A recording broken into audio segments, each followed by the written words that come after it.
Carter. Nobody's coming for this ball. I don't really have much to say for the intro today. I'm not in great spirits, but I'm trying to get my spirits up from Tony Tucker over here. He's giving me some great advice. We're going to pick every game of the first round of the playoffs after this. We're going to play. Playoffs! It's playoffs, Mike! No.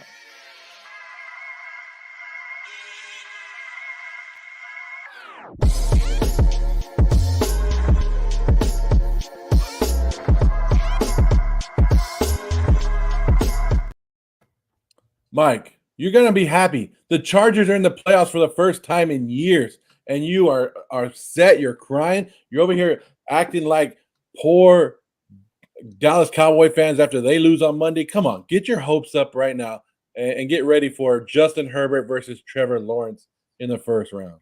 Well, for one, I'm not a Raiders fan. I don't celebrate playoff berths. For two, I'm not upset about that. I'm upset about this. It's a one game. It's a one freaking game. And the Lions came through. And it's just how it should have went, right? Because I doubted the Lions all year. Joe obviously overly believed in the Lions all year. And it comes down to the Lions, and they did it for you, Joe. So congratulations. You can give a victory speech, or you can say whatever you want right now, actually. Yeah, and it worked out the way I wanted it to. The way I predicted this whole season to go, right down to the wire. Last game, Lions versus Packers. And I think if you guys go back to our NFC North preview show when we're talking about it, I told you about those tattoos that Aaron Rodgers got. Aaron Rodgers had 2 lions on there, and guess what happened to him? He lost twice to the Lions this year, and his career is done. It's just like you guys are done in the pick'ems against me. Thank you very much. The champ is here. Once again, like I said, all that matters is playoffs and playoff victories. And with this challenge ending for the regular season, now we go on to the actual challenge that matters, which is the postseason. Baby Tony Tucker in the corner. Look at little baby Tony Tucker. And that's what I was going to get to. Tony, do you have anything to say as the last place person of this? We should have set some kind of like embarrassment or hazing of some sort for this. Oh, I would have never agreed to anything. You guys cheated all season long with, I forgot to put him in, so this is my real record, and this is whatever happened. You guys think I'm going to let this go? But until you guys commit to locking your picks in every Thursday so there is an accurate record of what is happening, I will make no bets. This is an asterisk win for Joe Morley.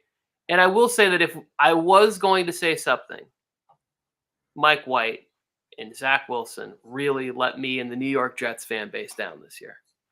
Yeah, I'll say that for sure. The Jets lost you this competition, Tony. Joe, the Raiders could have lost you this competition, but then the Lions won you this competition.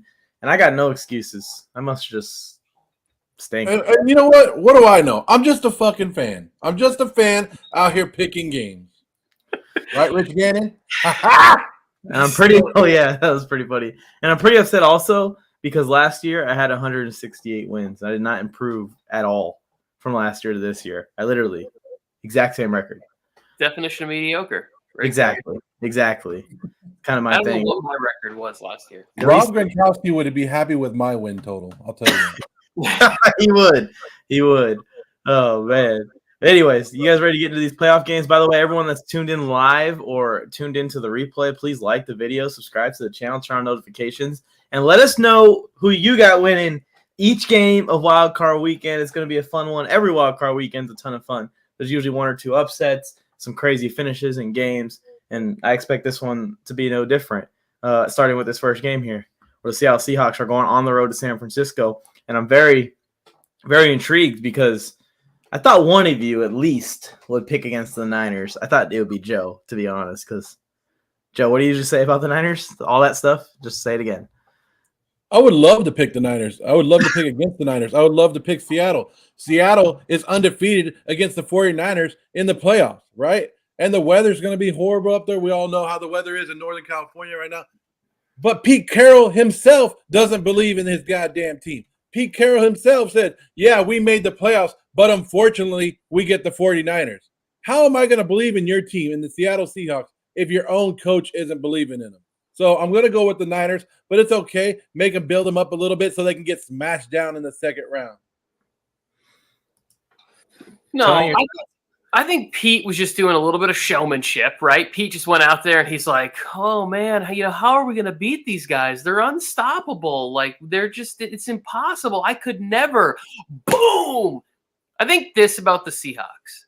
They have the opportunity to go out there and let it rip on some really key moments in the game, right? Like and I forget who is it, Shane Waldron is up there still, right? Whoever the offensive coordinator is, if he learns from what he didn't do last time when they would get to a second or third and short, and I was listening to the broadcast, they would always try and run it again. But in those situations, play a lot of these series like they're 4-down situations and go ahead and run play action and just throw jump balls to DK Metcalf. Throw some deep passes to Tyler Lockett and try to pick up some cheap yards in pass interference. Allow those guys to make big plays. Like, you should not win this game just based on how this season has shaken out, talent. And even I think the coaching level is pretty level. I would give coaching edge to Pete Carroll, and I think that's why the first half of the game is close, right? I think that the Seahawks will be in this game, and then at some point, just Geno Smith being league average at QB is going to catch up to what they have in the front seven for the 49ers. It'll be too many sacks, and you have too much riding on two rookie tackles in this game on the road in big third down situations in the second half of this game. But like I said, I think the game overall is pretty close. Yeah, I think I'm with you. I think it is going to be close also. And I am leaning towards the 49ers because of that defense's ability to close out games like they did against Seattle a couple weeks ago. But I do think that there is going to be like an element of surprise and randomness that the Seahawks are bringing into this game. I saw a video on their social media the other day, and I love following the Seahawks social media just because the Seahawks are always doing random crap. But it was a video of like practice ending. One of the players is like grittying into the locker room while licking on a popsicle. Another player's like running up to the camera and putting some kind of signs towards the camera. And all of a sudden you see Pete Carroll ride across the screen on like an electric scooter in the background. Like he's just riding around on an electric scooter. I don't know what he's doing back there. And it's just like, this is exactly what I expect out of the Seahawks this week. They're going to come out and they're going to try and throw anything that they can think of at the 49ers to try and pull off this upset. I would, if there's a prop, I don't know if there's any props, fake punts, onside kick, I'm putting them all in. That would be so much fun. They're like, "Oh, we've never seen this before. Kenneth Walker's on a Vespa in the backfield."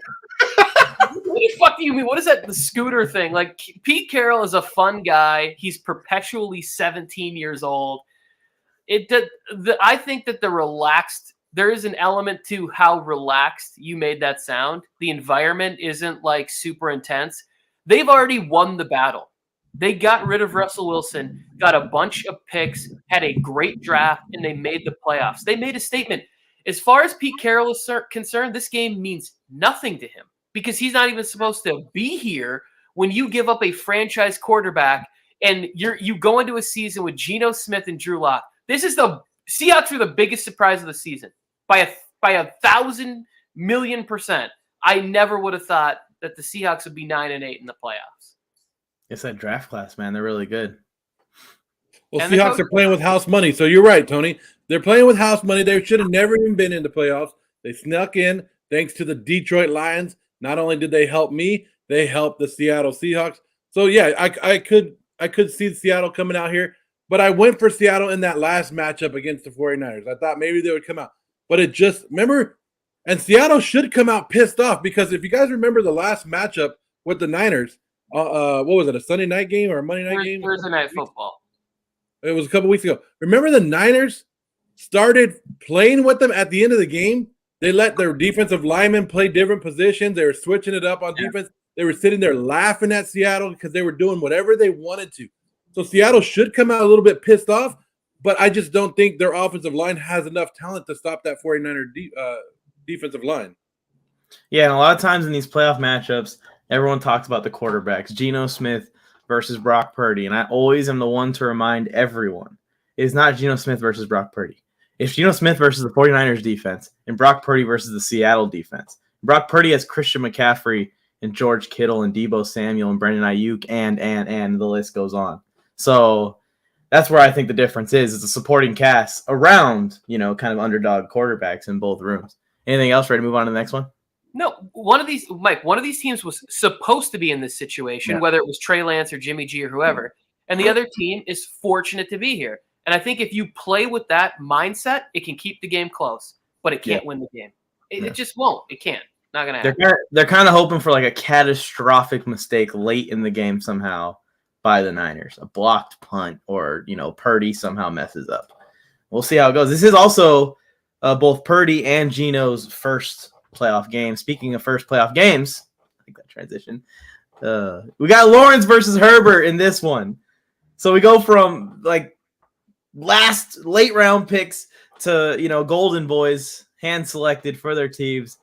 And me and Tony obviously rocking with my Chargers. Joe, you're rocking with the Jaguars. I'll let you lead this one off. Why do you think the Jaguars outmatch and are going to beat the Chargers this week? And I swear, if you say anything about Mike Williams, I'm going to kick you off. One that I'm going off of is Mike motherfucker Williams. Chargers 8-2 with Mike Williams. 8-2. You know what they are without Mike Williams? 2-4. 2-4 now going up against Jacksonville, who has a pretty good defense, right? Pretty good defense. And remember what happened last time they played the Jacksonville Jaguars? You got shellacked at home in front of your own crowd. And now you got to fly across the country. Now you got to go over there to Jacksonville, to Duval, while people are in the swimming pool watching you get your butts kicked. Jacksonville, Trevor Lawrence, Doug Peterson going to come ready for them both. They're gonna come out there, and the Jaguar always eats the Thunderbolts, Mike. Just telling you, Chargers didn't get their name chokers for no damn reason. Tony, that was fucking terrible. Are you? Oh, you want to bring up 38-10 coming off of fractured rib cartilage, losing your All-Pro left tackle, where Storm Norton had to enter the game, and on 23 pass attempts, he gave up 8 pressures when your quarterback had fractured ribs. When you lose Joey Bosa in a game, when the defense isn't fully prepared, when J.C. Jackson is out there completely lost in the defense, giving up big plays in the passing game, no longer out there making that an issue. The Jaguars, this is a nice story, but they probably don't make the playoffs if they don't play in the AFC South. And you think it's a good defense? What part of it's still maturing? Like, they have ups and downs like any young team does. They essentially made the playoffs on a terrible call by an offensive coordinator for the Titans who got fired.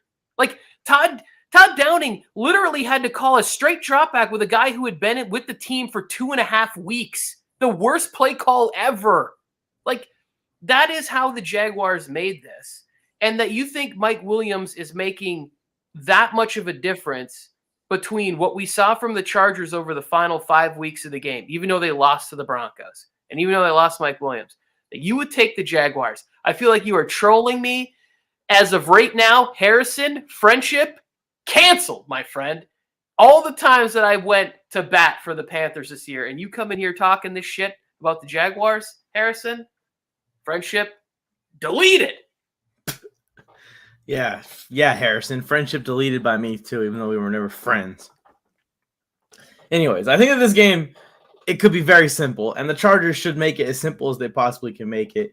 We have more established, veteran, experienced, proven talent than the Jaguars have. Joe, how do you like the matchup of Trey Herndon, slot corner for the Jaguars, versus Keenan Allen all day? Keenan who? Never heard of her. Shut the fuck up. Never heard of her. How do you like the matchup of Joey Bosa and Khalil Mack versus the Jaguars tackles? Who are the Jaguars tackles? Look, I'm going to tell you this right now. Christian Kirk, Zay Jones, burning that defense all damn day. A little guy named Travis Etienne going to have a field day with your rush defense. Let's just say, Chargers, your offseason was great, and that was the only thing that was good for you because you got to go to the playoffs. But you're going to be exiting first round. Say it with me, guys. Duval! Yeah, heard it. Hey, we made progress though. I'll take that. You said we had a great offseason. That's a W. You would have never said that like 2 weeks ago. You were saying our offseason was overrated. JC Jackson was overrated. Khalil Mack was washed. All that stuff. So I'll take that. Yeah, That's and an admitted loss right there. And most Charger fans want to see you guys lose this week. Most Charger fans are like, please let us lose to Jacksonville so we can fire our coach, the guy who brought us to the playoffs. Let's fire him because he made a mistake and played our starters in week 18 and hurt Mike Williams. We want to lose this game to Jacksonville. That's what most Charger fans are out there doing. Name one Chargers fan that said that. Shawn Michaels. That's a lie. That's a bold-faced lie. I am upset. Who wouldn't be upset? That wasn't the only time this has happened, Joe. The last time Mike Williams got injured. Go and look at what the score was and how much time was left on the clock. I'm just saying. 3 teams in the playoffs. 3 teams in the playoffs playing backup quarterbacks, and you guys are over here crying about Mike Williams. No one's crying. Look at the start of this show, Mike. Do we need to play it back and see you pouting at the beginning of this show? I clarified that. For one, that was not the reason. For two, the reason was because I lost the freaking Pick'ems challenge. How can I be happy about that? Just because I'm a failure doesn't mean the Chargers have to fail. Let's go to the next game. This is annoying. Yeah. Also, move on. Okay. Well, I really hope that the outcome is in favor of me and we get to be on a recap show on Monday or Tuesday. And I hope Harrison and Daniel and all these other people in the chat who are saying nonsensical things show up. And half these people, the performance is going to be so great, half of them are going to be going, I don't know, I think the Chargers could beat the Chiefs next weekend, but they don't think they can beat the Jaguars going into this game. That's what's exactly. That's we're keeping receipts. Just like the Chargers social media, we're keeping receipts. Tell them, Tony. I'm just going to let you guys know a little secret. Patrick Mahomes is the NFL MVP this year. If you guys, it won't be announced till Super Bowl week, but he is the NFL MVP. How many MVPs have won the Super Bowl? Well, there's going to be one this year, just to let you know. Oh, here we go. This guy slowly Chiefs fan. Everybody in my TikTok chat's they're yelling, they're typing in Duval all around you guys. So just know that Jacksonville has the support of everybody because everybody likes when the Chargers lose. Well, tell everyone in your TikTok chat to come and subscribe to the MJT Football YouTube channel. So that way on Monday, like Tony said, they can be here for the recap show and we can laugh in their faces with our powder blue on again. Hey, just to let you guys know, you guys are picking the Chargers, right? I picked the Jags. Who won the regular season pick'em? That's right. This guy right here. So if you're going to believe anybody, you believe the champ. Holy shit. So lucky. Oh man, we need to go and do a recount too. I don't trust your math. I officially hate Aaron Rodgers. Forever. Bengals, Ravens. Yeah, Bengals, Ravens. Let's move on. Okay.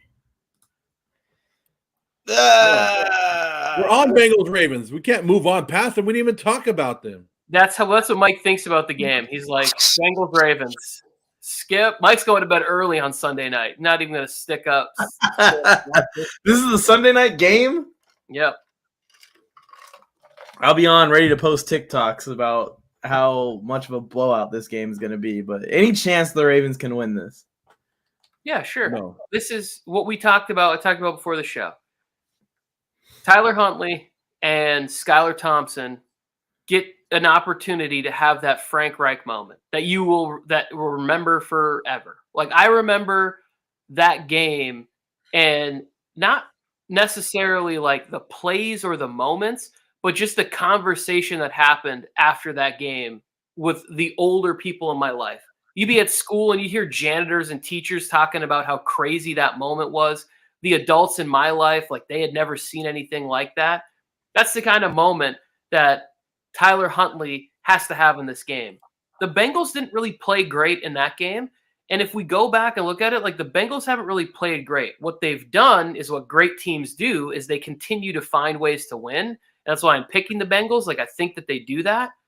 But the way that they will be able to win this game is to just not turn the ball over. Even if they have to punt a bunch, they get the best kicker in football. So if they can just play good defense on them hold them to around, what did they hold them to last week? 22 points? Like, that game was ugly and oddly competitive with Anthony Brown at quarterback. So now you get Huntley, who has a little more experience. Mark Andrews plays in this game.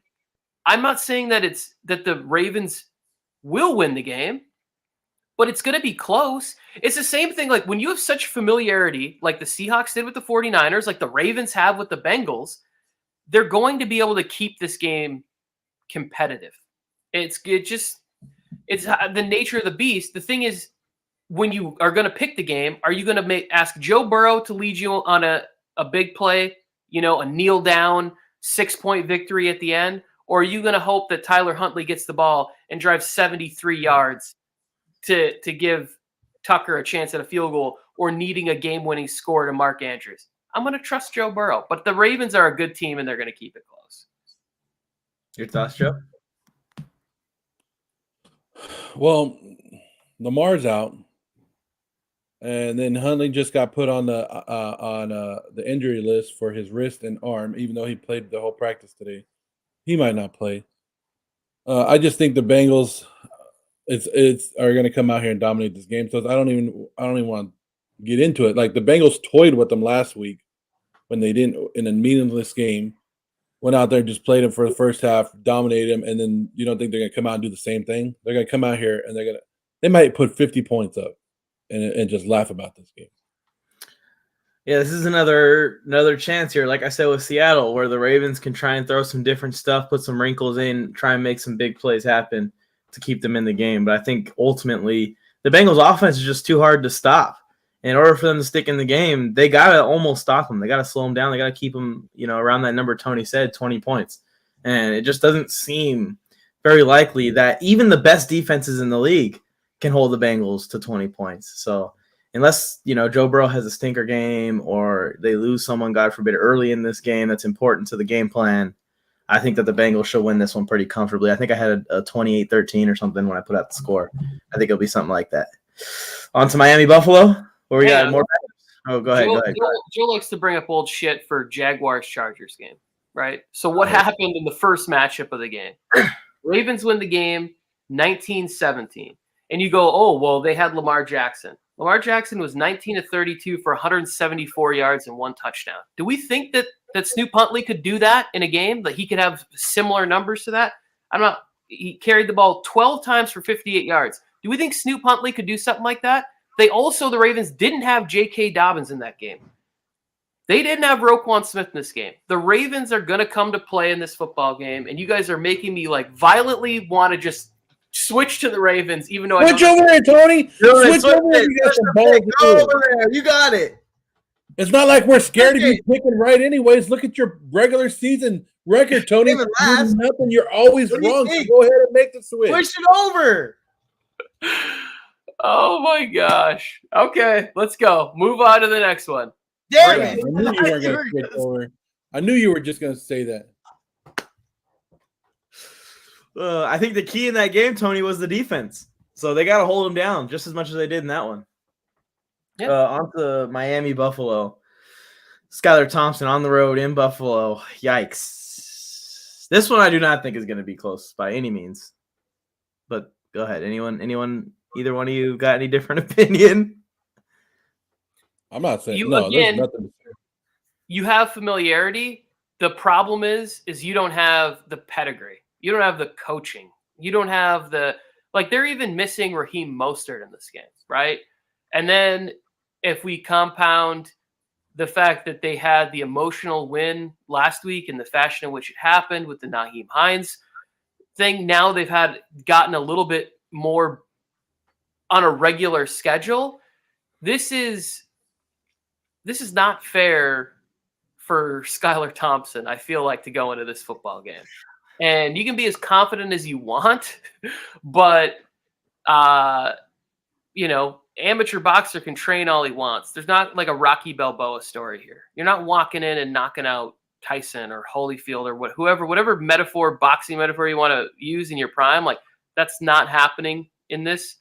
And this is the one game where I feel like there is potential for a massive blowout, like just a monster W for the Bills in this game because there's just not enough talent left healthy on the Dolphins.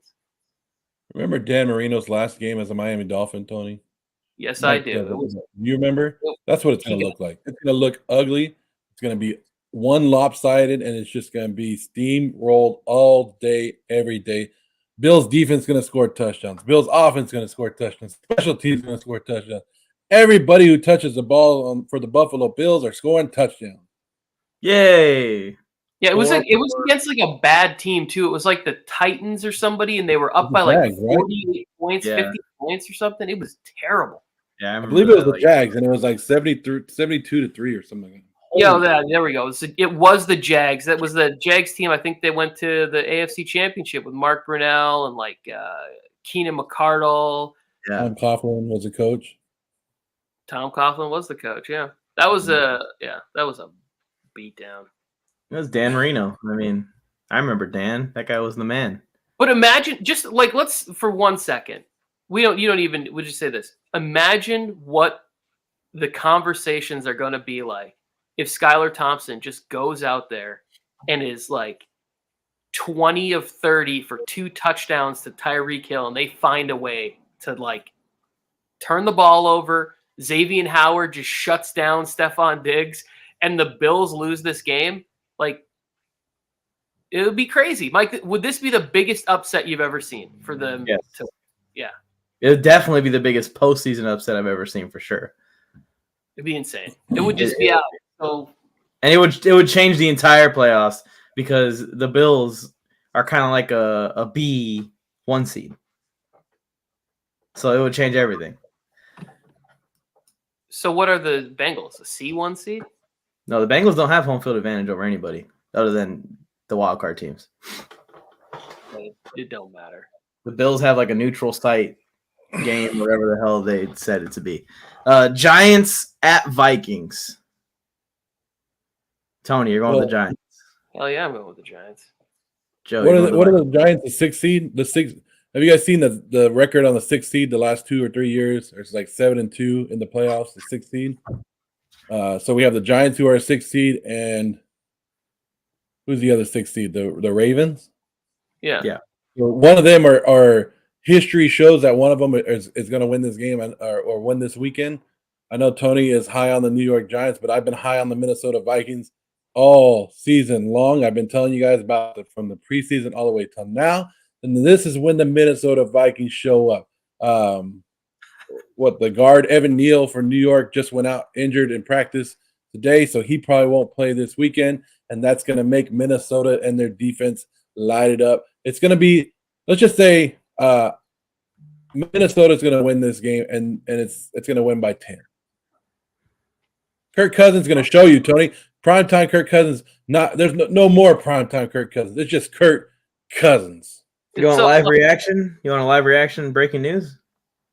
Sure. It has nothing to do with this. Sean McVay just announced he's coming back next year to the Rams. Good for him. Yeah, not letting the ship sink without him. Well, he's anyways. And I like that too. Like, I like that he made the decision quickly, and I also like the fact that he's coming back, right?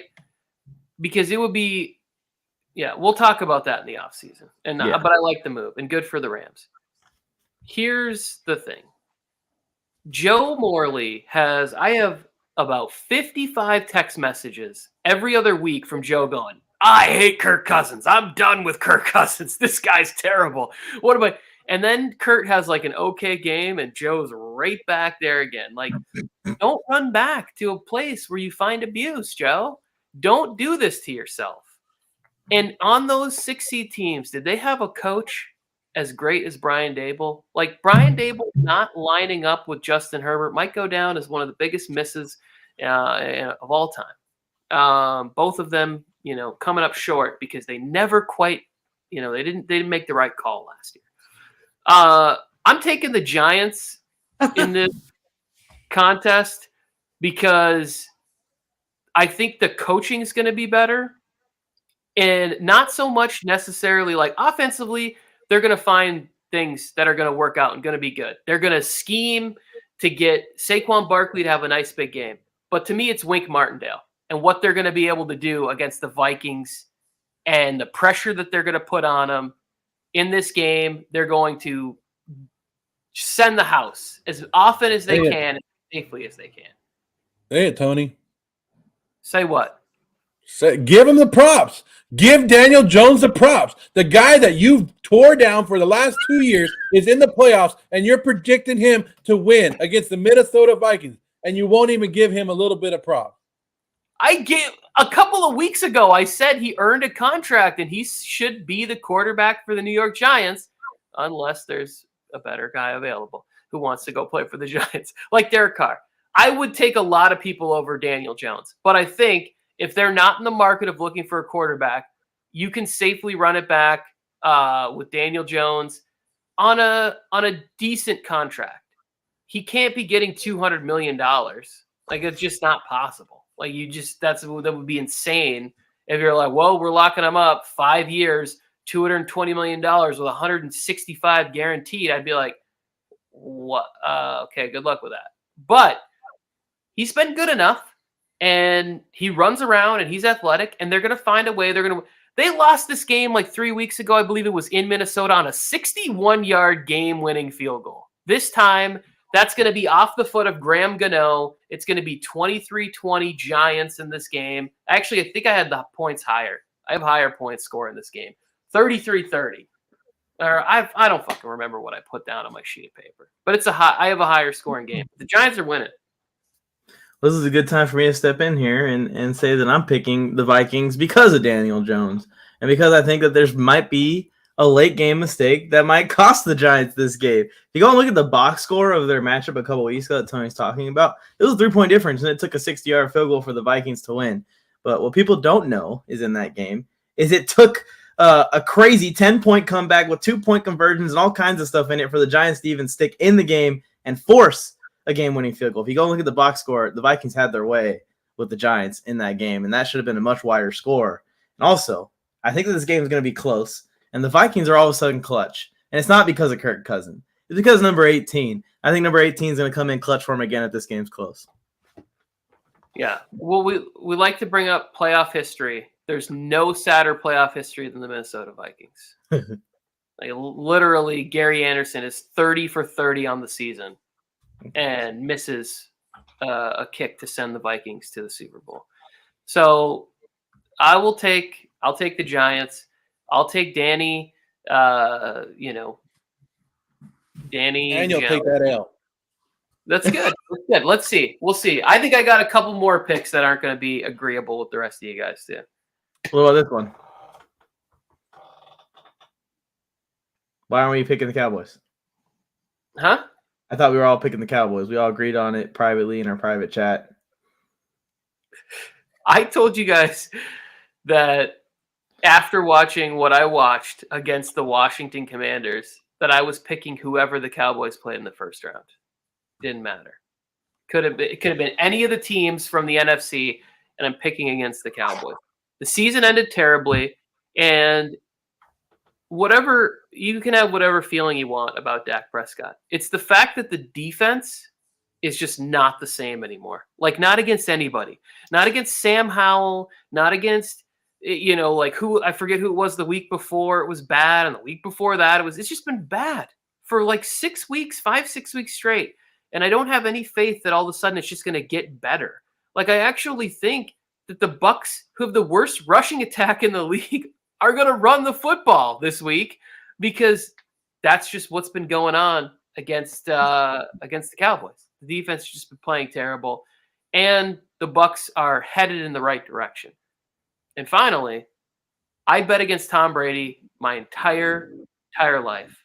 In the playoffs, I have just now decided that if it's even remotely close in my mind, and I don't think this one's that close, I'm going with Tom Brady.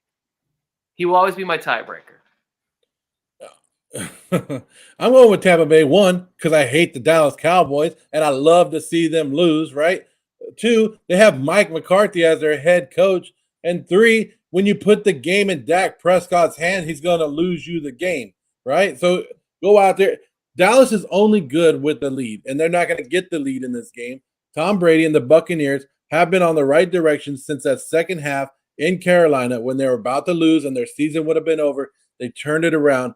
And you think Tom Brady and his 7-0 record against the Dallas Cowboys is just there for a reason? No, Tom Brady's showing that he's America's quarterback and he beats America's team. Tom Brady over the Dallas Cowboys, and we get to see all the memes again of all them Cowboy fans crying, and it's going to be great. I already made a video, Mike. I've already posted it where it says this is the most wonderful time of the year, and it shows all the Cowboy fans crying. That's always, always great.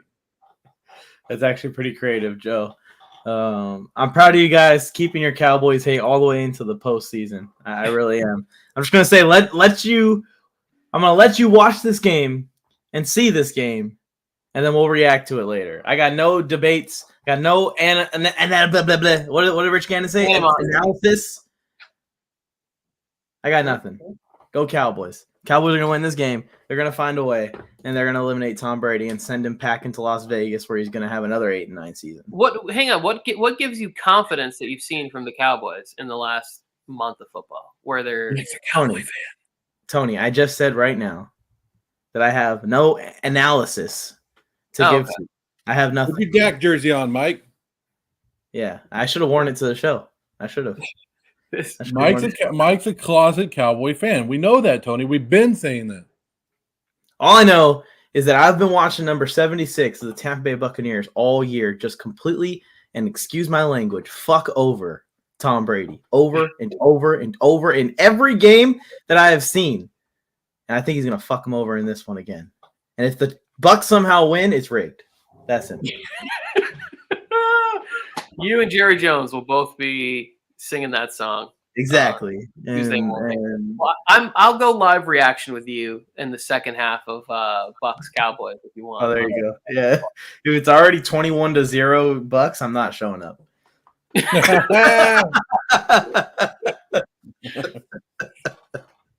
All right. Well, that's all the games. That's all the games. I'm going 6-0 this weekend, guys, so I'm happy about it. Harrison's with me. Joe, you can go 5-1, and I can go 1 for 5. As long as I picked all home teams. Just to let you know, all home teams are winning this weekend. That's because I picked them, and I'm not a paid analyst. I think they should start paying you, Joe, because look at this. We need to repair the bridge between you and Rich Gannon. We need to repair the bridge between you and Mark Davis and Raider Nation and everybody. I think that you should just take off the silver and black, Joe. Take it down. Take that flag down behind you. That sign. Rip that shit off. Not gonna happen. I sent a text message to Joe after the Derek Carr news came out, and I go, I think Jimmy Garoppolo would be a great fit for him. And Joe goes, yeah, they'd be good, but who's playing the second half of the season? And that made me laugh so hard. And every time I think about that text message, it makes me chuckle a little bit. I can't wait for whatever shakes out for them at quarterback. It doesn't matter because they shouldn't have given up on Derek Carr, but I'm happy they did. You could stay in silver and black, Joe. Go to the Carolina Panthers. Keep pounding that silver and black. What? Panthers are blue. Well, they have silver and they have black. There's blue also, but Mike. Anyways, playoff football. It's gonna be a great weekend. I'm gonna get my popcorn ready, watch the games, and I'm not even gonna watch the Charger game because I'm gonna take the kids out to a hockey game because I already know the outcome of that game. Well, Duval tears him up. I can't wait for Khalil Mack to have his best game since week 1 of the season. Yeah, with Joey Bosa back on the field. Can't wait. I'm excited for it. Anything before I sign off here? No. All right. Appreciate you guys tuning in this week. Please like the video, subscribe, share with your friends. We'll see you guys next week for our predictions. And when I'm in first in this competition once again, as I should have been in the regular season. Bolt up! Let's go get this dub. We still got Keenan Allen. No worries, Joe. Me and Mike are losers.